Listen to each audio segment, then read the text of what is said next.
अस्सलाम वालेकुम जी। उम्मीद करदा सारे तुसीं खैर नाल होगे। अज 23 मार्च ਉਹ ਦਿਨ ਨੇ ਜਦੋਂ ਸਾਡੇ ਬਜ਼ੁਰਗਾਂ ਨੇ ਫੈਸਲਾ ਕੀਤਾ ਸੀ ਪਾਕਿਸਤਾਨ ਬਣਾਉਣ ਦਾ, ਜਦੋਂ ਉਹਨਾਂ ਨੂੰ ਰਿਅਲਾਈਜ਼ ਹੋ ਗਿਆ ਸੀ ਕਿ ਬਰੇ ਸਗੀਰ ਵਿੱਚ ਮੁਸਲਮਾਨਾਂ ਦੇ ਜਿਹੜੇ ਹਕੂਕ ਨੇ ਉਹ ਮਹਿਫੂਜ਼ ਨਹੀਂ, ਲੇਕਿਨ ਇਸ ਵਾਸਤੇ ਉਹਨਾਂ ਨੇ ਫੈਸਲਾ ਕੀਤਾ ਸੀ ਕਿ ਪਾਕਿਸਤਾਨ ਬਣ ਜੇ।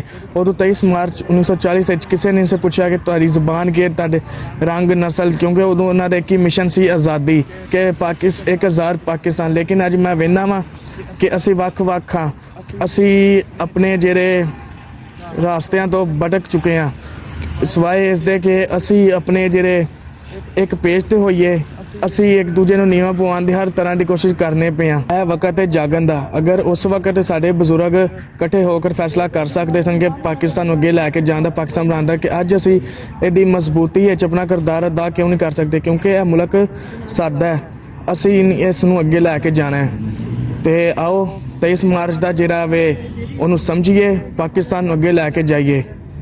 ਤੁਹਾਡਾ ਸਾਰਿਆਂ ਦਾ ਬੜਾ ਬੜਾ ਸ਼ੁਕਰੀਆ।